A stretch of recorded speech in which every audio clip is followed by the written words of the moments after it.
Well, welcome fellow travelers, your traveling buddy here, coming today from Lansing, Michigan. And it's Saturday again, and I'm back down here at the Michigan History Museum for a Saturday scavenger hunt. And as you see, this is a perfect day to get out and do a scavenger hunt. As you see, the beginning of my video showed you, we got hit with snow again. You know, look at this. Look at all this snow. I mean, it's just, and it's still coming down. It's been bad. Roads are real slippery. So I figured I'd, you know, begin this and show you what our roads are like. It's just terrible. So let's go on outside, stay warm, and do a scavenger hunt. So travel with me, will you? This is what the scavenger hunt is today. Self-guided scavenger hunt. We can do it. Meet some amazing Michigan women and learn about their contribution to our great state. Snap a photo in each Michigan women. If you find them all, you can claim a prize at the end of the visit.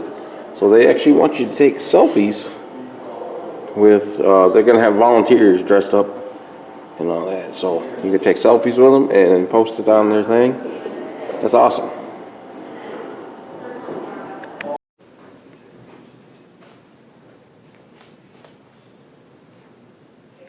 Let's start out in here, which I noticed that I don't think this is part of the scavenger hunt because I've been looking through the clues that they've given. But this is about the women in the armed forces. See right there, they got Michigan Women Serve the USA. This is an area where they got the big flag right here. I'll turn that on. Show you the big flag right there. And it's got all the things about the military in Michigan. You know, this area in here. They usually have a show going in there, but nothing right now. But right here, they have changed all the outfits here to the women's service. Right here, like the MASH, Captain Claude Coffin, U.S. Army Nurse Corps, veteran war, Lansing native.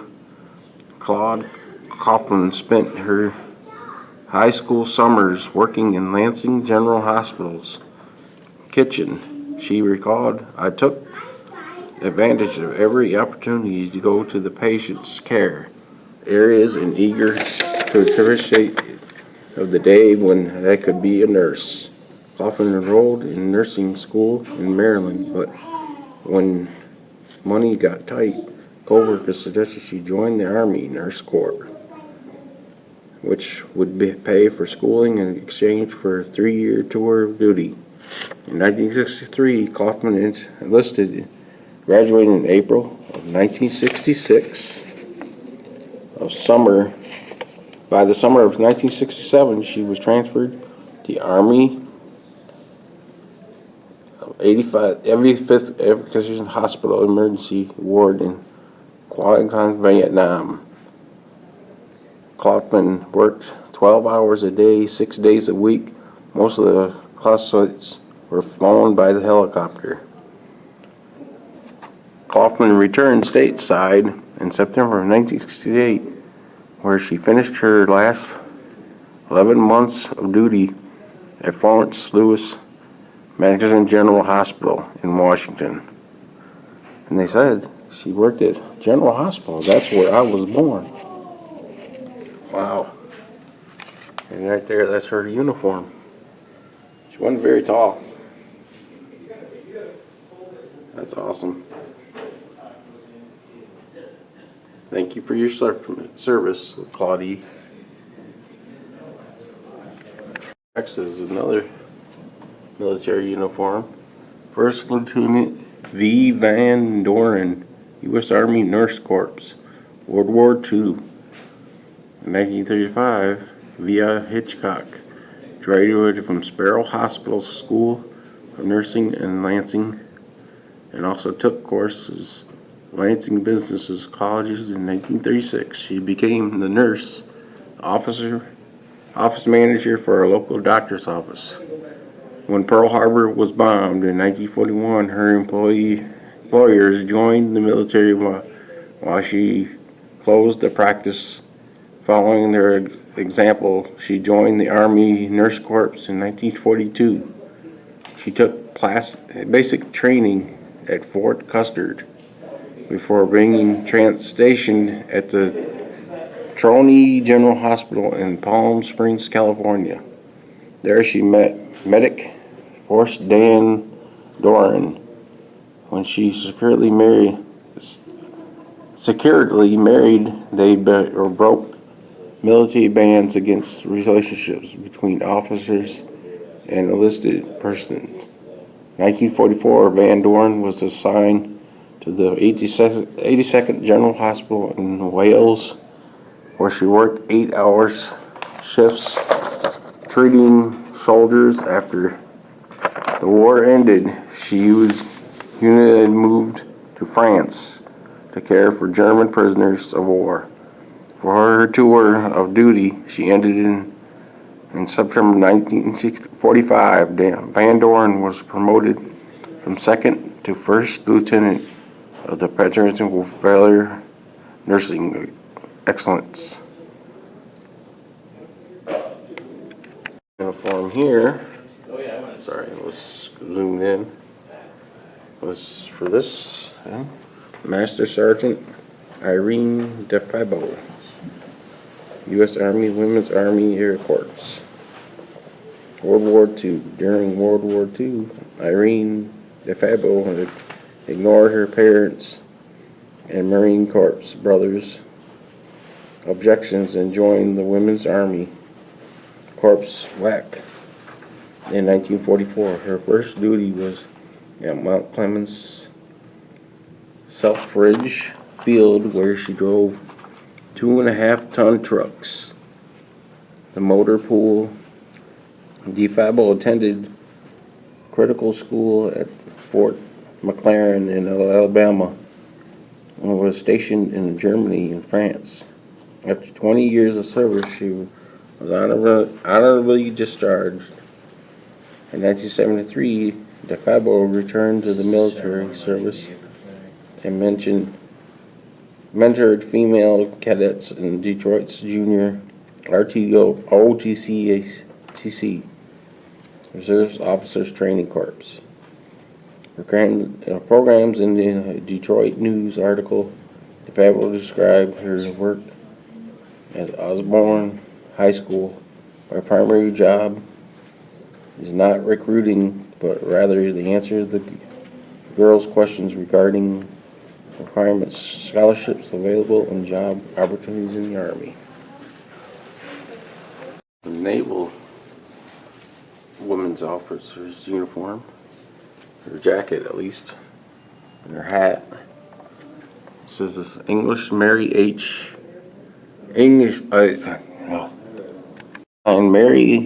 Hunter, U.S. Navy Wave, World War II, 1944, University of Michigan student Mary H. Hunter joined the U.S. Navy Waves. Women accepted volunteers for engineer emergency services. She trained in code breaking at the Navy Communications School in Washington, D.C. Remember, loose lips sinks ships. Hunter's challenges task was breaking Japanese military codes during World War II.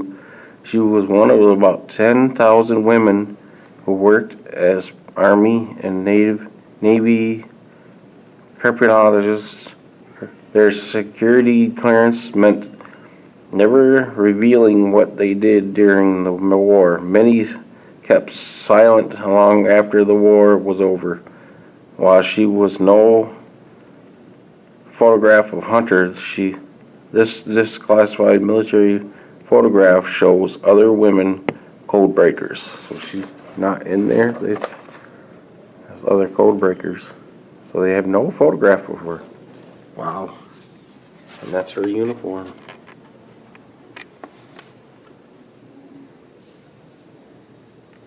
The newer style Army jacket.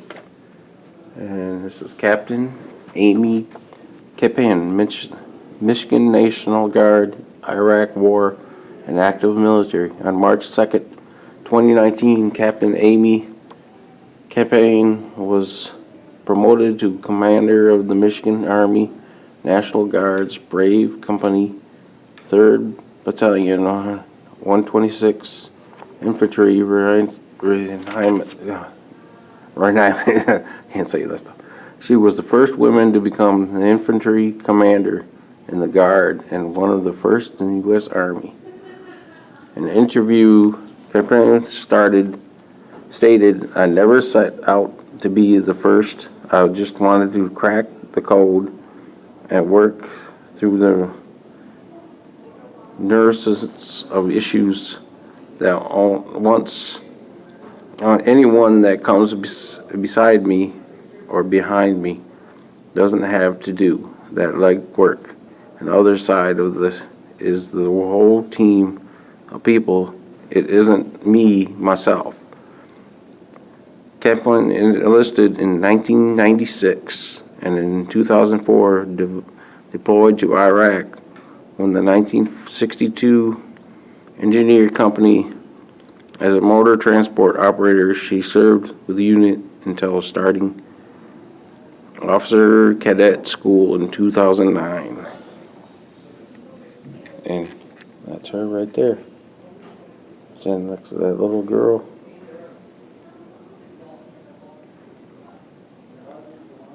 There's her. Wow. It's a brave woman.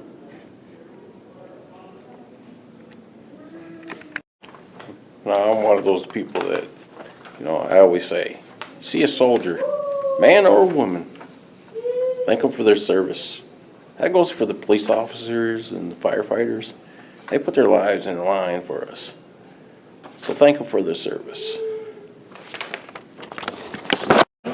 Oh, look at this. Tube, you put a thing and then flashlight in there and then shine it on. Oh, wow. They're showing how to make make your own constellation. Now, see this that? is tonight's.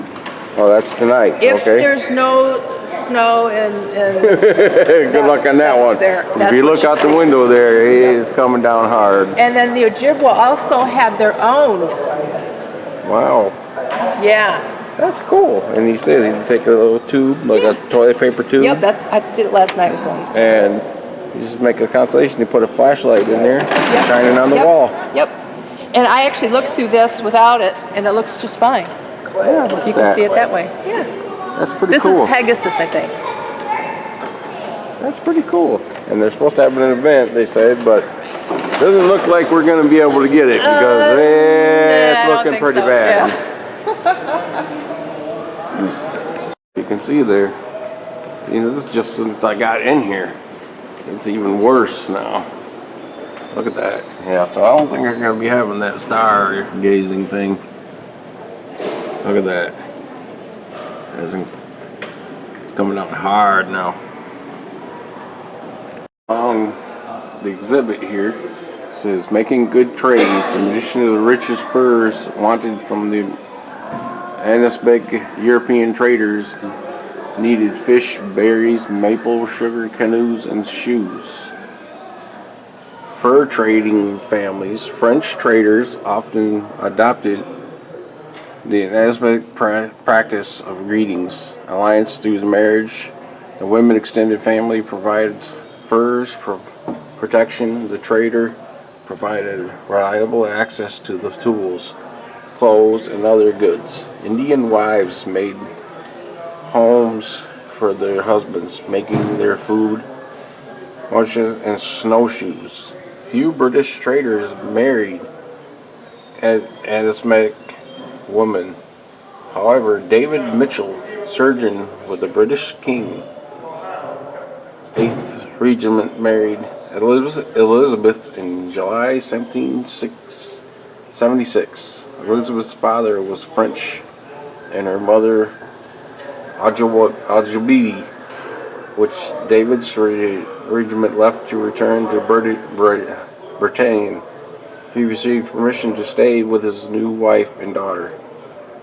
The Mitchells started a successful trade business on the Mackinac Island in 1781. When the Americans first took over the island in 1796, David Mitchell left with the British troops.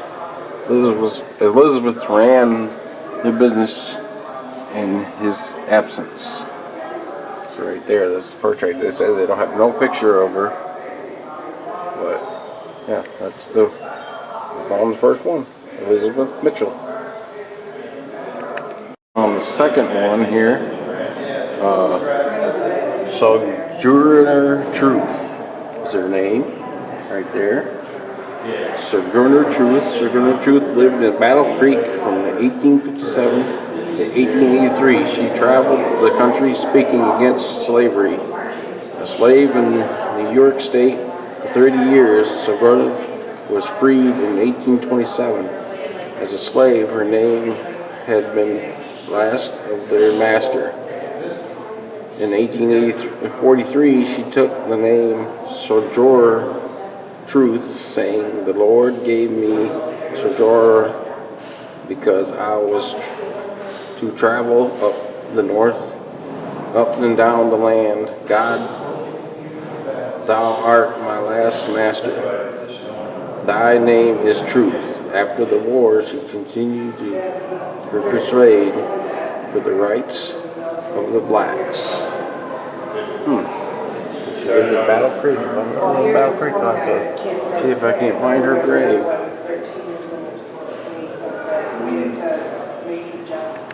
Watching my videos a lot. I've been to Marshall, Michigan a lot.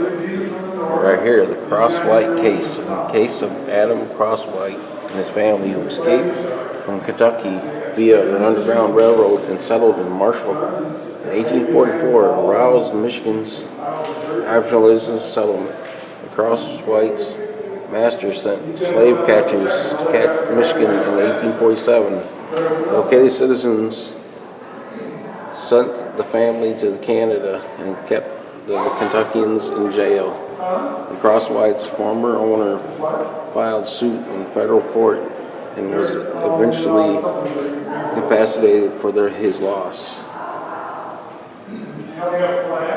Another one here. This is Big Annie. Clembic worked to help miners' families cope with the 1913 copper strike. It says Anna was a labor activist in Michigan Upper Peninsula during the 1913 miner strike. She risked her own well-being by fighting there for social and economic justice for the miners. She was arrested and jailed twice as a result of their efforts, but never gave up. Right there, there's Annie.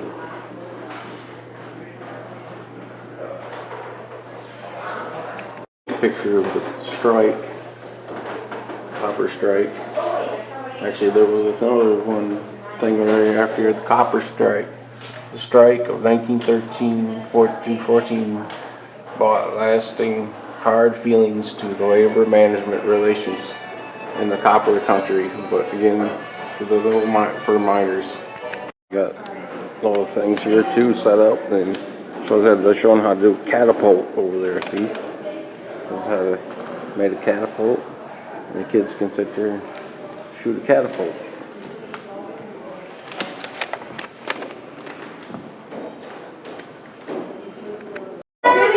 This picture here is this picture of all these women in the graduation caps. I should mention, I'm surprised they don't have something here about it, that there's a school here. It's well known as the school where Stevie Wonder went, but that school before it was the blind school where Stevie Wonder went was the first women's college in Michigan. Before MSU allowed women to go to their colleges, this woman, Abigail, started this school for women. And after MSU started letting women go to their school, it was closed down and then turned into the blind school. They're restoring it now as a old folks home. It was almost set for destruction, but somebody saved it. Alright, that's about it for the second floor. Let's go up to the third floor, see what they got up there. The next one on the third floor here, this one's about Michigan Equal Suffrage Association, started in 1884. Rejoice when Governor Albert E. Sleeper signed the 1918 amendment to the state constitution, which allowed Michigan women's right to vote. Okay, see, there's pens. I registered Vote for Women. There's a big thing out there in Grand Rapids, Michigan. Equal Franchises Club. It says here, the Mesa was founded in Flint, Michigan in 1884. The women of Mesa virtually focused on the fighting for women's rights to vote in local elections. Despite many setbacks, they refused to give up. They continued to address the state legislature, organize speeches, and sponsor high school essay contest well into the 1900s. Michigan women become real citizens. In 1850, Michigan Constitution granted women the right to own property. However, women still did not have the right to vote. Suffrage in state and national election. When the United States entered World War I in 1917, the suffrage marches such as these in Grand Rapids in 1918 and the work of women during the war helped build support for women's suffrage. In November 1918, voters amended the state constitution and gave Michigan women the right to vote to state elections. The following year, Michigan ratified the 19th Amendment U.S. Constitution, giving women nationwide the right to vote. Picture right here in Lansing, women fighting for the right to vote. See, says you vote yes. And that church is right next to the Capitol.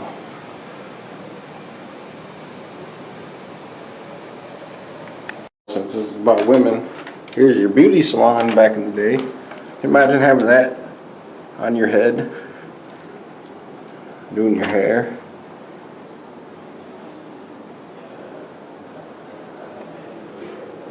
That's a beauty parlor. On the next one, and this one is in the area of the, talks about the UFW strike and all that for the auto workers. This is an interesting area. It's about the auto worker area and stuff like that. But this is here, the women got together. They formed a mighty throng. Every worker's wife and mom and sister will belong. Women were a vital force during the Flint sit-down strike. The Women's Auxiliary Support Strike workers and their families. The Women Emergency Brigade, an offshoot of the Women's Auxiliary, was a military group, and they wore red armbands and red tams. These women picketed Chevrolet Plant 9. Devised management attended while Plant 4 was seized. Plant 4 was the sole producer of Chevrolet engines and was key GM's recognition of the UAW disregarding GM management and the police. The Women's Emergency Brigade smashed the windows of Plant 9 when they learned that the strike inside had been tear gassed. It's right there. These women fought for all these men. There's the windows. See, broke the windows. This one here,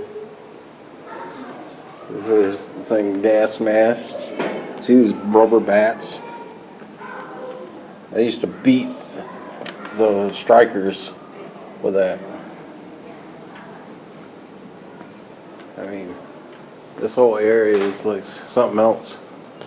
I've heard of that big strike, but I mean, they even got an old shirt where the guy got beaten. See, that's his blood on there. That's the bat that they probably beat him with. See, look at that.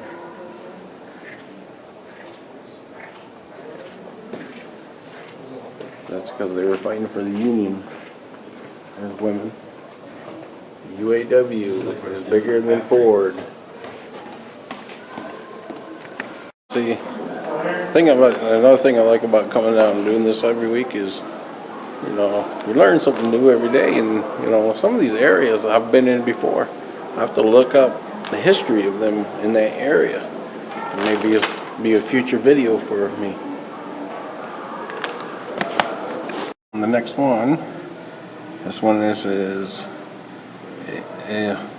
Eugene Benson story during the World War II.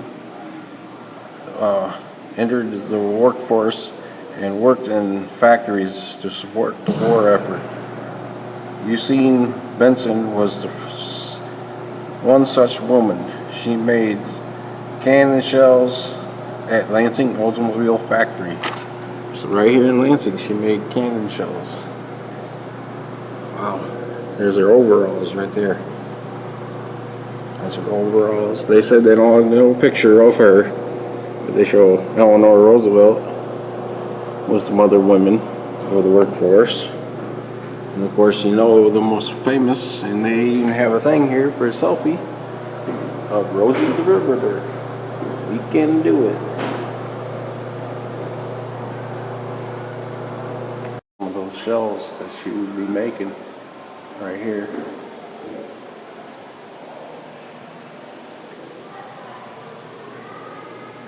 See, look at those. Okay, look at the size of that one. And there's a woman there making some shells at the Oldsmobile plant. Oldsmobile organized the wings. The company's female war workers to perform jobs primarily done by men. The wings built cannon and aircraft parts. They inspected and packaged shells and operated in lift trucks. Of course, there's a home exhibit here. I mean, not to say the kitchen was just for women, but it's a lot of the stuff the women would use back in the day. Look at that washing machine right there. Local washing machine. Look at the pink refrigerator, pink stove. Even the sink is pink over there. The last one. Here's one for Aretha Franklin, who just recently died. She's my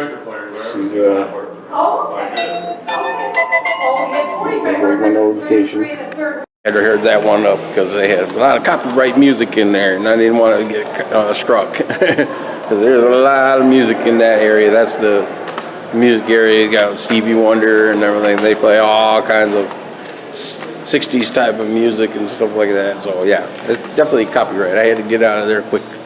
But yeah, Aretha Franklin, she just recently died and she's buried in Detroit, Michigan. I get down to Detroit again, I'll have to go visit her grave. That's it, I found them all. And they get done pretty quickly this time, you know. They close in about an hour. And I'm pretty much done. And it's only about almost close to 3 o'clock. So, and then they got more on here too. It says learn more. Visit her story online to learn about hundreds of amazing Michigan women who have been inducted into the Michigan Women's Hall of Fame. So, and there's a museum here in Lansing. I found out it's called the Women's Museum, and I'm gonna have to get down there and do a video there. Possibly real soon. Alright, fellow travelers, that's about it here for the Saturday scavenger hunt here at the Michigan History Museum in Lansing, Michigan. And the tribute to women in history. It was great fun, you know. It reminded me, as I found out there's a Women's Hall of Fame here in the Michigan Museum. And they're right here in Lansing here. And I need to get down there and do that. This time of year might be a good time to do that. So I have to keep the eyes open for that one. You know, this is great fun. Get you out of the weather. Like I said, weather's bad out there right now. But yeah, if you like this video, hit that like button. Share, subscribe. Any comments from me? Any comments for sure. Any ideas for me to do? Let me know. I just might show up and do it. So I'll tell them next time, my fellow travelers. I'll see you around the mitten. It's facing at me. Oh, okay.